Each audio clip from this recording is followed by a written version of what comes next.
बोली अब बताई ना।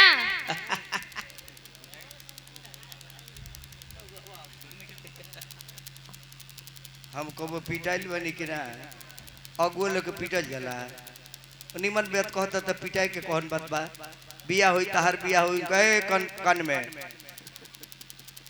तो एगो बात जान लो और दुल्हावा के बात हम भीतरी कहे वाला ना रनिहा भूतहर निमन लेके छूतहर ना निमन उनका खानदान में जबू नु तो एगो घटना घटी। तू तो राजा के बेटी बाड़ू राजा के घर के लड़की बाड़ू हाथ में मेहंदी लगा के दुअरा पर बढ़ जेबे के लाल हो जाओ आ तले लइकवा गांजा बाग भाग के कह के बाहर बदे आए बाहर बदे लोरा उठाओ गांजा पीसो। अब तार बताओ मेहंदी लाल भई सोचा ना तारा खाती कहता नहीं सोचा उसे रउआ का मतलब बा। रउआ जैसे जाई तो हमें तो लगता रउआ पागल है। आनर के आनर कह दे तो कपार फोड़ दी रउआ आनर के आनर कह तो कपार फाड़ दी ओकरा के सूरदास जी कह तो पूरा गच रही आँख खोइए ने कह आनर ने कह तो तोरा के आँख वाला कही रे आनर के आनर कह लो लगड़ के लगड़ कह लो आखिर लाठी चला कपार फाड़ दी। अरे तू ता बारू अभी नई नवेली अतार बारावा बाटे रूढ़ बुझलू ना ना बुझलू कितना सीधवा बलुए दादा कितना सीधवा बारी रूढ़ ना बुझलू जरुवट देखल बड़ी जरुवट वो दुलावा के सब दाढ़ी पात सब गिर गइल बा जरिए ओकर बाँच गइल बा बुझाता है जितना पेड़ खड़ा बा कोई पर खड़ा बा दाढ़ी पर आ पतई पर ना वो पेड़वन के नीचवा एगो मुसरा होला उहे ओ कनी के रोकले बा वही का दुलावा के सब पेड़ और झड़ गइल बा डाढ़ पात अब जरिए रह गइल बा जरिए रह गइल बा। अरे तू ता बारू अभी नहीं नेवेली अतार बारवा बाट रूढ़ उनका घर में जब तेको बहुत बारी कांड होई अरे पहले तो एगो लइका होई अरे पहले तो एगो लइका होई जेकरा होई अरे पहले तो एगो लइका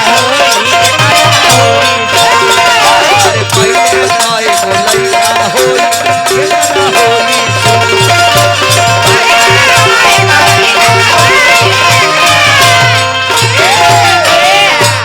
एगो लइका का घर में आई हाथी के मुंह वाला देखबू तो पगला जब ना हमर मन करता नु और हारी से कपार फोड़ दी। चलो ये दादा तो लइका हुई तो लगू पगला के भागे यहाँ कबू जे गणेश तो लइका के मो जा मन बुत जा उहे हो जन तकदीर में लिखल बा। और देवता लोग के कहते बाबा ए महाराज कितनो शिकायत कनिए से लड़की मानत नहीं थे कहते जब बियाह करे चाहे जवन हो जाए बियाह करे तब बाबा सोचने की ओ एक मतलब जी नैहर में जन सती मरली उहे पार्वती बन के आयल बाड़ी काहे कि हम तो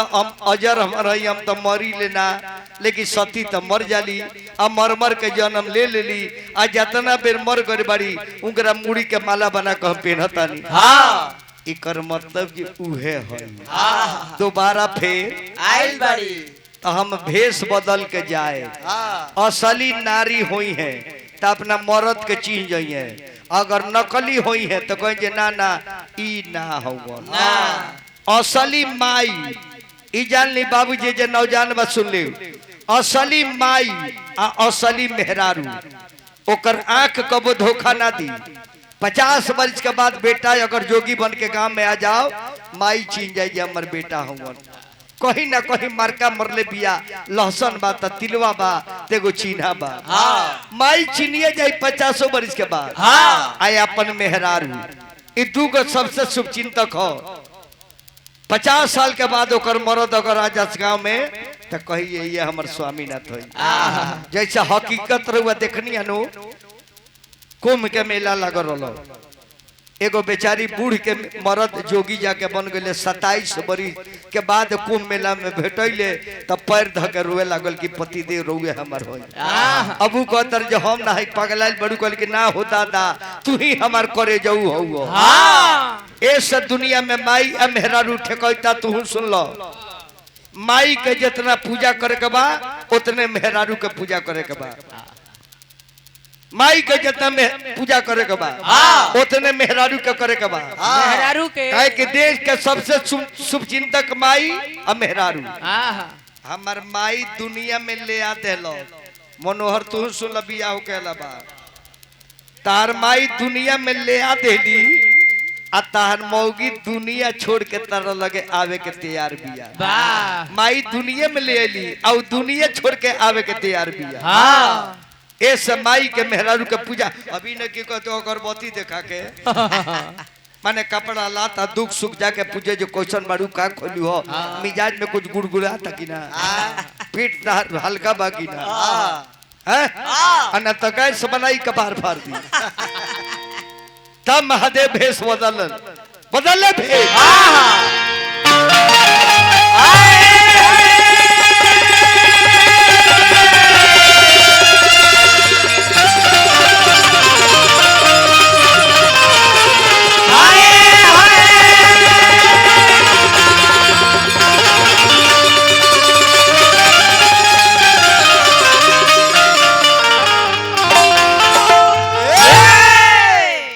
हमार विजय भैया आ रहल बानी विजेंद्र बाबा के साड़ू भाई। हाँ चटनी उटनी सब हुई इधर मसाला इस जगह के देखते हुए चटनी हुई। हर जगह चटनी गावल भी न जायज बा। हाँ जी काहे कि जितना मंदिर देखो तनी ई सब भगवान के आस्था के मंदिर हो। आज लहसुन प्याज नाइए चले जाए नारायण के पूजा भइल बा। ए जा मंदिर पर गईनी प्रसादी बेचे हाथ में के चुनरी बेचे धागा बेचे डाना बेचे टिकुली बेचे सेनुर बेचे खूब बिकोइबो करी आ खूब लोग नाम जय जयकार करी। अगर मंदिर पर जाके अंडा उगाले लगो त तार करछुलियो जाई आ तार बटुलियो जाई। ऐसे चटनी के सुनाए उहे सुनाए जन सबे सुन सके। भेष बदल ले हमार भांग के झोला दे रे लीजिए लीजिए भांग के झोला रे। हाँ जी ये मेहरारू के चूरी धरे ला हमरे कह देता रे है लिपस्टिक वाला हम बाबा है तोरा भी ये ना बुझाइले हम सुन सकहार हो। हाँ ई झोरा हमार हो हथियार हमार दो तो शर्मा जी चली देखी जे लड़की कौन है जन बियाह करे के कहती बियाह करे के कहिया आई भाई दादा।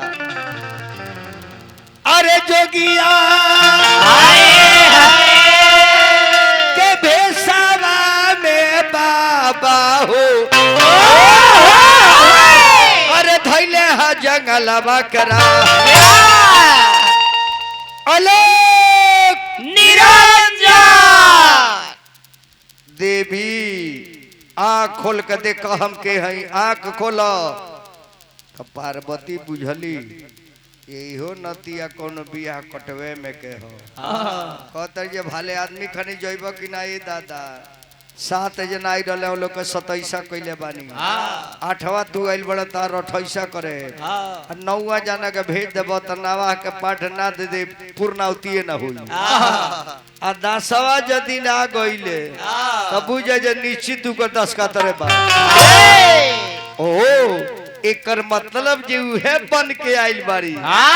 अलग निरंजन देवी आँख खोल कर देखा तो हम के हई आँख खोलो ये करा के चाहता रु शायद उहे होई।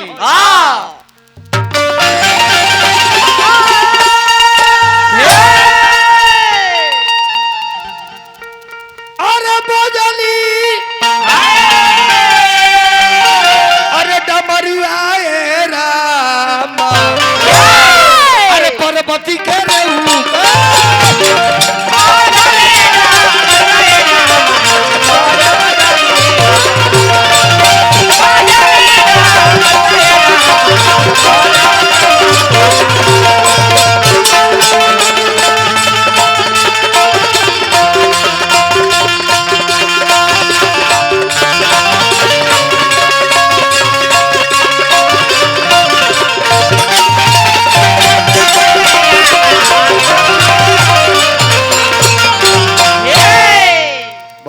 तरफ से कोषाध्यक्ष बानी बहुत रुपया देने बाबू हमारे बन रही देवी तहार तपस्या तो पूरा हो गई हमरा के पहचान गलू लेकिन हम जा तरह से बियाह करब जा जा घरे जा ए हम ना करे शिव जी कहले आ तू मुड़ी गले बड़ी जी गिरिए बाबा करी है तक हम मानर के ढोल उठावेला ना भगलू मानर के ढोल आज नचैब बिहान बेले मेहरर बनैब हट वह ब्याह सही हट उठा ले रूरी